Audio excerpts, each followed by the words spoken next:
warahmatullahi wabarakatuh. Perkenalkan, nama saya Nela Zahratunisa dengan NIM 230700054. Saya mahasiswa IKIP Siliwangi, jurusan PG PAUD, angkatan 23 kelas A1. Di sini saya akan memaparkan studi kasus gambaran interaksi manusia. Pranikah mengacu pada kegiatan atau persiapan yang dilakukan sebelum pernikahan. Ini melibatkan berbagai aspek, termasuk persiapan fisik, mental, dan emosional, serta berbagai pertimbangan praktis dan spiritual yang dilakukan oleh pasangan yang akan menikah. Persiapan pranikah dapat mencakup konseling pranikah, pembahasan tentang harapan dan nilai-nilai dalam pernikahan, serta persiapan praktis terkait kehidupan bersama. Tujuan dari pranikah adalah untuk membantu pasangan memahami dan mempersiapkan diri sebaik mungkin sebelum memasuki ikatan pernikahan. Referensi interaksi manusia merujuk pada dasar atau sumber acuan yang digunakan oleh individu atau kelompok saat berinteraksi satu sama lain. Ini mencakup norma-norma sosial, nilai-nilai budaya, keyakinan, atau pengalaman bersama yang membentuk pandangan dan perilaku dalam interaksi antar manusia. Referensi interaksi manusia membantu membentuk tata cara dan aturan dalam komunikasi dan hubungan sosial. Kesadaran akan referensi ini penting untuk memahami konteks budaya, sosial, dan moral di dalam interaksi sehari-hari. Tahapan kehidupan seseorang dalam interaksi sosial bermasyarakat dapat diidentifikasi melalui beberapa fase, antara lain: yang pertama, masa kanak-kanak; yang kedua, remaja; yang ketiga, ada dewasa muda; yang keempat, ada dewasa pertengahan; yang kelima, ada dewasa akhir; dan yang keenam, ada lansia. Tahapan ini dapat bervariasi antar individu dan dipengaruhi oleh faktor budaya, sosial, dan personal. Selanjutnya, ada perilaku yang menunjukkan kedewasaan dan ketidakdewasaan seseorang. Untuk faktor dewasanya yaitu meliputi 1. Kematangan emosional. Dewasa memiliki kemampuan untuk mengelola emosi dengan baik dan membuat keputusan secara matang.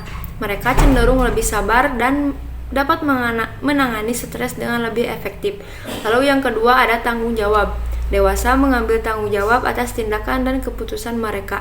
Mereka mampu merencanakan dan mengelola kehidupan mereka secara mandiri. Lalu yang ketiga, ada kemandirian finansial. Kemampuan untuk mengelola keuangan pribadi, membayar tagihan, dan merencanakan keuangan masa depan adalah tanda kematangan finansial seorang dewasa. Lalu yang keempat, ada pengalaman hidup. Pengalaman hidup yang luas dapat membentuk pola pikir dan pengalaman yang matang terhadap dunia. Dewasa dapat mengambil hikmah dari pengalaman untuk membuat keputusan yang lebih baik. Lalu yang kelima, ada kemampuan berpikir kritis. Dewasa cenderung memiliki kemampuan untuk berpikir secara kritis, menganalisis informasi, dan membuat keputusan berdasarkan pertimbangan yang masak. Lalu yang keenam, ada hormat dan empati. Dewasa memahami pentingnya hormat terhadap orang lain dan memiliki kemampuan untuk merasakan dan memahami perasaan orang lain, menunjukkan tingkat empati yang tinggi. Selanjutnya, untuk faktor ketidakdewasaan. Yang pertama, ada ketidakmatangan emosional. Tidak dewasa seringkali ditandai dengan kesulitan dalam mengelola emosi, rentan terhadap ledakan emosi, dan kesulitan dalam menerima tanggung jawab atas perasaan mereka. Lalu yang kedua, ada ketidakstabilan finansial. Kurangnya kemampuan untuk mengelola keuangan pribadi dan seringkali menghadapi masalah finansial dapat menjadi tanda tidak dewasa. Lalu yang ketiga, ada tidak bertanggung jawab. Tidak dewasa seringkali cenderung menghindari tanggung jawab dan seringkali menyalahkan orang lain atau keadaan untuk masalah yang mereka hadapi. Lalu yang keempat, ada kurang pengalaman hidup. Kurangnya pengalaman hidup atau ketidakmampuan untuk belajar dari pengalaman dapat membuat seseorang tetap dalam tingkat kematangan yang lebih rendah. Lalu yang kelima, ada tidak mampu berpikir kritis. Tidak dewasa cenderung mengambil keputusan impulsif, kurang mampu berpikir kritis, dan mengabaikan konsekuensi dari tindakan mereka. Lalu yang keenam, ada kurangnya hormat dan empati. Ketidakmampuan untuk menghargai pandangan orang lain dan kurangnya empati terhadap perasaan orang lain adalah ciri dari tingkat kematangan yang lebih rendah. Penting untuk diingat bahwa tingkat kedewasaan tidak selalu sejalan dengan usia kronologis. Beberapa orang mungkin mencapai tingkat kedewasaan yang lebih tinggi dalam usia yang relatif muda, sementara yang lain mungkin membutuhkan lebih banyak waktu untuk mencapainya. Parameter kedewasaan dapat tercermin dalam perilaku dan interaksi seseorang di lingkungan sekitar. Beberapa parameter yang sering diidentifikasi oleh masyarakat sebagai tanda kedewasaan melibatkan: yang pertama ada tanggung jawab, kemampuan untuk mengelola tanggung jawab pribadi, keluarga, dan profesional dengan baik. Yang kedua ada kemandirian, kemampuan untuk membuat keputusan dan bertanggung jawab atas tindakan sendiri tanpa bergantung pada orang lain. Yang ketiga ada empati, kemampuan untuk memahami dan merespon perasaan orang lain, menunjukkan kematangan emosional. Komunikasi efektif, kemampuan berkomunikasi dengan jelas, sopan, dan efektif, baik dalam situasi formal maupun informal. Yang keempat ada kesadaran diri, kemampuan untuk memahami diri sendiri, termasuk kelebihan dan kekurangan, serta berkomitmen untuk pertumbuhan pribadi. Lalu yang kelima ada stabilitas emosional, kemampuan untuk mengatasi stres dan tekanan dengan tenang, tanpa mengorbankan kesejahteraan pribadi ataupun hubungan sosial. Lalu yang keenam ada pengambilan keputusan rasional, mampu membuat keputusan berdasarkan pertimbangan yang baik dan logis.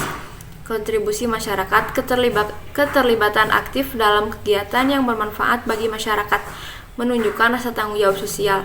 Perlu diingat bahwa konsep kedewasaan bersifat kontekstual dan dapat bervariasi antar budaya, serta bergantung pada norma sosial yang berlaku di suatu tempat.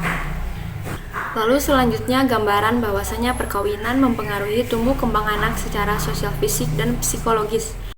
Kondisi status sosial ekonomi keluarga tentunya dapat mempengaruhi pemenuhan kebutuhan pendidikan anak. Bagi keluarga yang memiliki kondisi sosial ekonomi tinggi, tentunya akan mudah bagi keluarga tersebut untuk menyediakan kebutuhan pendidikan anaknya, sehingga anak akan memiliki kesempatan untuk mendapatkan pendidikan yang berlanjut. Lain halnya dengan keluarga yang kurang mampu, mereka akan mengalami kesulitan ketika harus menyediakan dan memenuhi kebutuhan pendidik anak. Sehingga anak-anak dari kalangan keluarga kurang mampu akan mengalami kesulitan dan terhambat akses pendidikan. Selanjutnya di sini saya akan memaparkan juga hasil dari pengamatan saya tentang pengaruh tumbuh kembang anak dari berbagai kalangan. Yang pertama, contoh dari kalangan bawah, saya mengambil sampel dari tetangga saya bahwa mungkin karena banyaknya permasalahan di keluarga, terutama masalah ekonomi, tentunya berdampak pada perkembangan anak. Seperti dari perkembangan fisik, anak agak terlambat dari berat badannya, tinggi badannya karena kurangnya asupan makanan gizi seimbang. Lalu dari perkembangan emosionalnya, anak terlihat murung, kurang ceria akibat kurangnya stimulasi pada anak. Lalu untuk dari kalangan tengah, saya mengambil contoh dari kakak saya sendiri. Jadi pada saat proses dari masa pernikahan menuju masa kehamilan hingga mempunyai anak, mungkin lebih stabil dibandingkan dengan kondisi yang rendah. Untuk dari segi fisik, emosional mungkin terlihat lumayan bagus, karena masih bisa terkontrol asupan makanan gizi seimbang dan stimulasi oleh orang tuanya. Lalu untuk dari kalangan atasnya, saya mengambil contoh dari seorang selebritis, yaitu keluarga Raffi Ahmad dan Nagita Slavina. Kita tahu menjadi selebritis itu sangat sibuk, tetapi sesibuk apapun orang tua, tak ada orang tua yang bersedia melewatkan tumbuh kembangnya seorang anak, tak terkecuali dari keluarga Raffi dan Nagita Slavina, yang kehidupannya tak pernah lepas dari sorotan masyarakat. Jadi di sebuah acara interview, Kanagita ini mengaku bahwa di fase golden moment bagi anak-anaknya ini, ia kerap memiliki banyak kekhawatiran dan berbagai tantangan mengasuh anak. Menurut Kanagita, jika kondisinya sudah seperti itu, tak jarang ia merasa stres hingga muncul kekhawatiran. Salah satu yang dilakukannya adalah berbicara pada keluarga, teman, dan para ahli parenting. Bahkan ia juga mengikuti beberapa komunitas untuk berbagi pengalaman dalam mengasuh anak. Lebih lanjut, Kanagita menuturkan jadi orang tua tidak pernah ada panduannya. Jadi mendengar pengalaman dari orang juga sangat membantu, terutama ibu. Sehingga ia pun kerap mengikuti beberapa komunitas parenting. Maka tidak dipungkiri bahwa kondisi tumbuh kembang anak keluarga dari Kanagita itu sangat-sangat bagus. Dari segi perkembangan fisiknya, yaitu dari Rafathar dan Rayanza, perkembangannya itu tumbuh dengan sangat bagus, baik dari berat badan karena cukupnya makanan gizi seimbang. Lalu dari segi perkembangan emosionalnya, yaitu dari Rafathar sendiri sepertinya kurang menstimulasi perkembangan emosionalnya. Oleh sebab itu, Rafathar kerap sekali terlihat susah berbaur dengan orang di sekitarnya. Sedangkan Rayanza justru kebalikannya, ia terlihat lebih gampang berbaur dengan orang di sekitarnya. Jadi, setiap orang memiliki pola asuh yang berbeda-beda, sehingga setiap anak memiliki perkembangan yang berbeda-beda pula. Bahwa pengasuhan secara erat terlibat dalam perkembangan anak. Sejalan dengan ada pengaruh antara pola asuh orang tua bagi perkembangan keterampilan sosial anak usia dini. Dalam mengasuh anak, peran orang tua sangat menentukan sikap anak di saat anak mulai tumbuh dan berkembang. Sikap positif sangat diperlukan dalam membimbing tumbuh kembang anak agar sesuai tahapan perkembangan anak. Dari dasar ini dapat diteladani bahwa peran orang tua dalam pola pengasuhan sangat menentukan aktivitas sosial anak di kemudian hari. Apabila anak mampu melakukan penyesuaian sosial dengan baik, anak akan mudah diterima sebagai anggota kelompok sosial di tempat mereka mengembangkan diri. Selain pola asuh orang tua, mengungkapkan bahwa kemampuan sosial ekonomi orang tua merupakan sebuah latar belakang pencapaian posisi orang tua dalam masyarakat, dapat mempengaruhi perkembangan anak. Keadaan status sosial ekonomi memiliki peranan krusial terhadap proses perkembangan anak, menjelaskan bahwa status sosial ekonomi adalah pengelompokan orang-orang berdasarkan kesamaan karakteristik pekerjaan, pendidikan, dan ekonomi. Keluarga yang memiliki status ekonomi tertentu dapat dikatakan memiliki karakteristik tertentu pula. Dikaitkan dengan status ekonomi, keluarga memiliki peran penting. Anak yang lahir dari keluarga dengan status sosial ekonomi rendah cenderung beresiko terhadap perkembangannya. Sejalan dengan faktor yang dapat mempengaruhi perkembangan anak adalah status sosial ekonomi keluarga.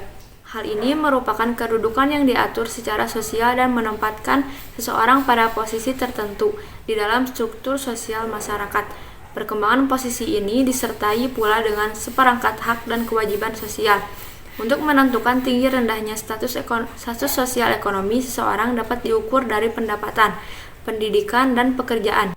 Keadaan status sosial ekonomi keluarga mempunyai peran penting terhadap pendidikan dan perkembangan anak. Hal ini sejalan dengan penelitian yang dilakukan bahwa status sosial ekonomi berpengaruh terhadap perkembangan anak, yang salah satunya adalah keterampilan sosial anak. Perekonomian yang cukup berupa kepemilikan materi yang dihadapi anak di dalam keluarganya akan berdampak bagi anak. Kondisi tersebut sangat baik bagi anak untuk ia mendapat kesempatan untuk memperkembangkan bermacam-macam kecakapan yang lebih luas. Selain kepemilikan materi, pendidikan orang tua juga berperan dalam pendidikan anak. Karena tinggi atau rendah tingkat pendidikan yang dimiliki atau dicapai orang tua dimungkinkan akan membawa pengaruh pada anak-anaknya. Sekian paparan dari saya, mohon maaf bila ada salah perkataan maupun perbuatan. Terima kasih. Wassalamualaikum warahmatullahi wabarakatuh.